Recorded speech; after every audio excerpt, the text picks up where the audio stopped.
Hello everybody, how you all? My name is Karan Rawat and you're watching Maths Wizard. So, in the last session we had studied about how to solve pair of linear equation in two variables using the graphical method. Alright? Even we had listed some of the observations in the last part of the video, which I think you must check it out. So, if you hadn't watched the video still, please go and learn from the thing. Alright? But in today's session, we're gonna start how to solve pair of linear equations using the elimination method. Alright, we will be solving some of the examples through which you will come to realize how the equations can be easily solved. Alright, so chaliye, let's get started.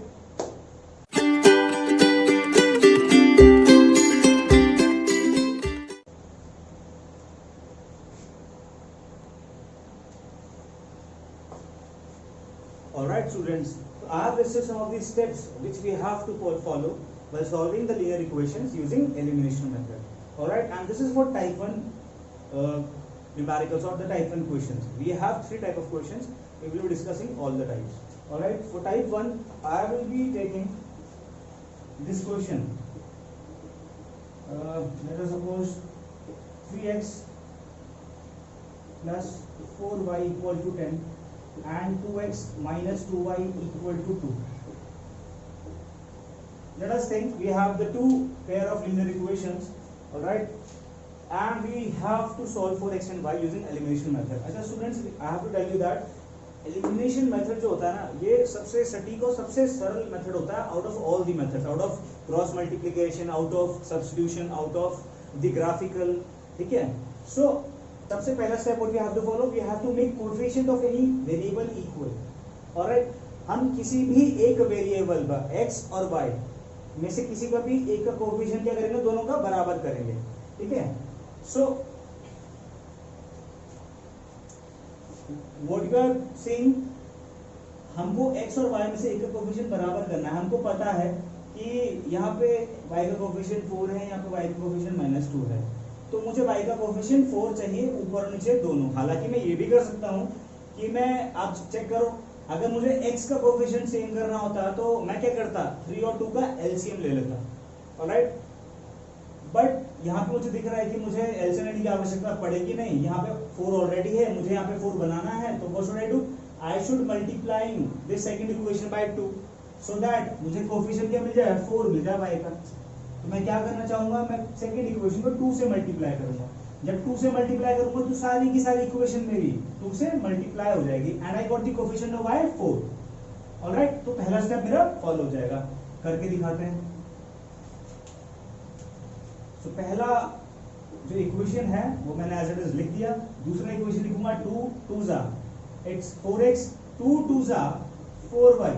Alright, आप देख रहे होंगे 2 2 जा 4 और यहाँ भी 4y already था, इसलिए मैंने सेकंड इक्वेशन को 2 से मल्टीप्लाई किया सो दैट मुझे y के कोएफिशिएंट सेम मिल जाए, फर्स्ट इक्वेशन और सेकंड इक्वेशन.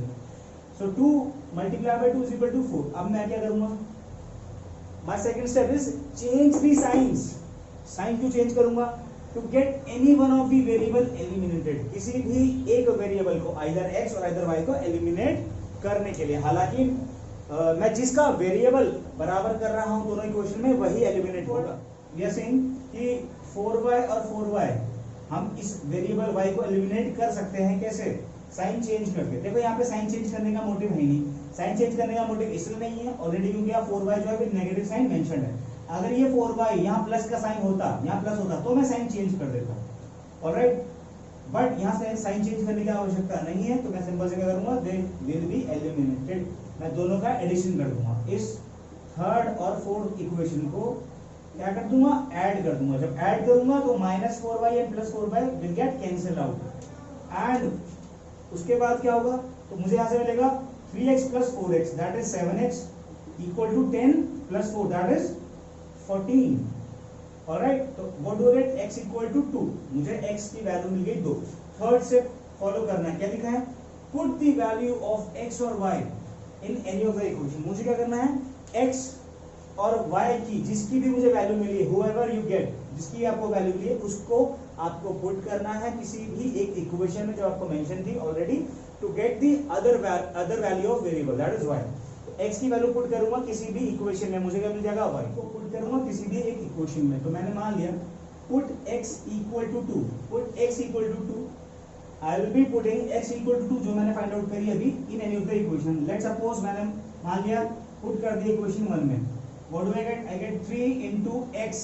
x की जगह क्या पुट करूंगा? 2 plus 4 into y equal to 10. 3 into 2 you already know that is 6 plus 4y equal to 10. You get 4y equal to 10. 6 plus में है इक्वल टू इस साइड जाके माइनस में आ जाएगा. 10 minus 6 we got 10 minus 6 equal to 4. तो 4y equal to 4. So y की value कितनी मिली? 1. तो बेटा this is the way to solve any two equation using elimination method. बहुत ही सिंपल तरीके से. Alright, but this is for type 1. Verify equation. अच्छा हाँ, 4 से हम भूल ही गए, हमको इक्वेशन वेरीफाई भी करना है. कैसे? x और y की वैल्यू पुट करके. तो x और y की वैल्यू पुट कर लेते हैं. जब हम x और y की मान के चलो, जब x को मैं अब 2 पुट करता हूँ, 3 into 2 plus 4, y की वैल्यू 1 पुट करता हूँ, 4 into 1. What do I get? 3 into 2 6 plus 4 into 1, तो 6 plus 4 equal to 10. Oh, that means इसकी वैल्यू x और y में पुट करने में तो 10 आ रही है, जो कि हमारी RHS के बराबर है. That means we had verified the value of x and y for this equation. That means our value is correct. This is the second type. What I mentioned in second type this as skip this step 1 and 2. That means मुझे step 1 और step 2 को skip कर देना है second type 2 के questions के लिए. second type के questions कैसे होते हैं चेक करते हैं. second type के question बेटा इस तरीके होते हैं. Let's suppose x plus y equal to 4. Let's suppose x minus y equal to let's say 10. Alright, तो मान लीजिए ये तो और भी सिंपल क्वेश्चन है. क्यों? क्योंकि इसमें मुझे ना ही स्टेप 1 फॉलो करना है. स्टेप 1 क्या था मेरा? कि मुझे किसी भी वेरिएबल के कोफिशिएंट को बराबर पुट करना है.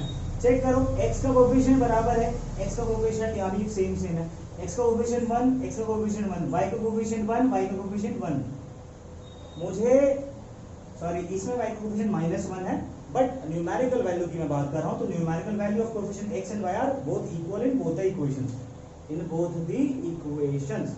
Alright, step second is change the signs. Sign change करना पड़ता है मुझे. क्यों? क्योंकि आपको याद है मुझे वेरिएबल एलिमिनेट करना पड़ता है. ऑलराइट, बट इस क्वेश्चन में आप साइन चेंज कर सकते हो depending upon if you are solving for x firstly.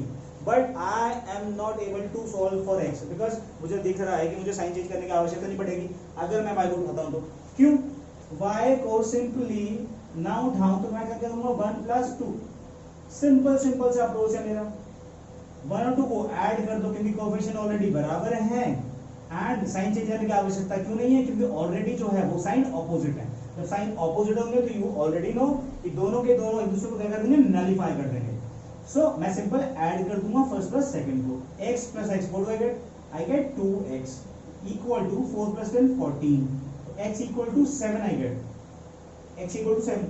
Similarly step 4 क्या करूंगा? step 3 के लिए put the value of x और y whichever you get in any of the equation. अब x equal to 7 मिल गया, कुछ नहीं करना है हमको. पुट कर देना x equal to 7 किसी भी इक्वेशन में.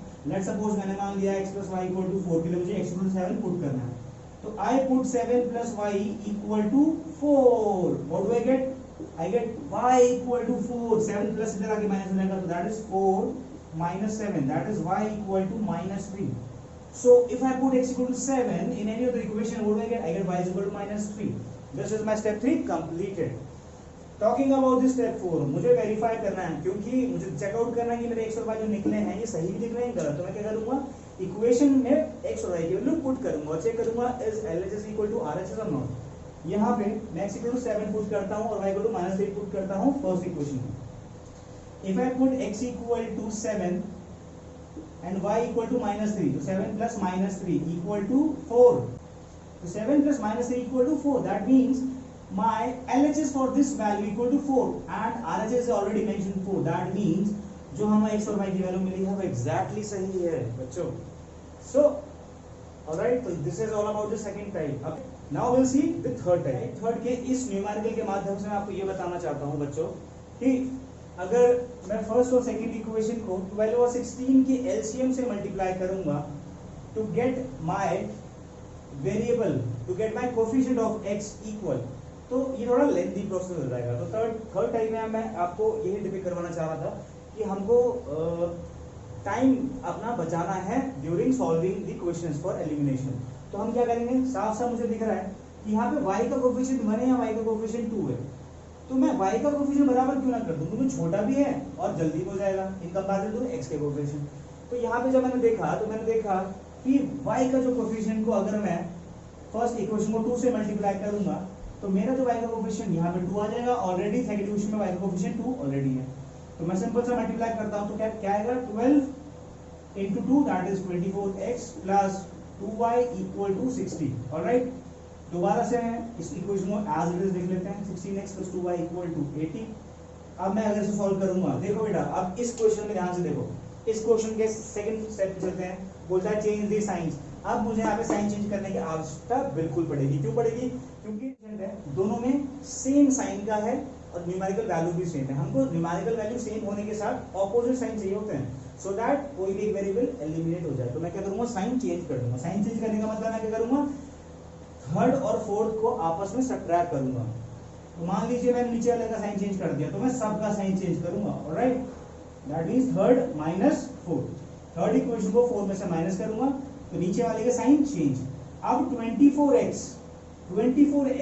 को 16x में से घटाना है, तो हम इसे कैसे पढ़ेंगे, 24x minus 16x, तो I get 8x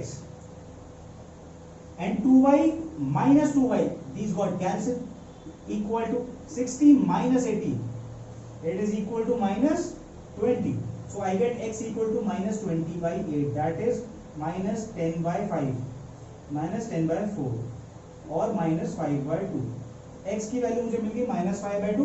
सिमिलरली आप y की वैल्यू निकालोगे, y की वैल्यू निकालने के बाद स्टेप 4 में वेरीफाई करोगे and you will get the result. तो आई होप तीनों के तीनों टाइप आपको समझ में आए हों। बहुत अच्छे तरीके से प्रैक्टिस कीजिएगा इन क्वेश्चंस की, इन तीनों टाइप के जितने भी क्वेश्चंस हैं। और भी बहुत सारे क्वेश्चंस हैं जो अलग अलग टाइप की कैटेगरी में इन्वॉल्व होंगे, but the procedure for solving all the questions is same. Alright, next video हम बात करेंगे how to solve the auxiliary questions using substitution method. I hope students you enjoyed by learning with me the sessions of mathematics we will be teaching in this channel. Alright, so अगर आपको video अच्छा लगा हो तो kindly do like, share and subscribe to my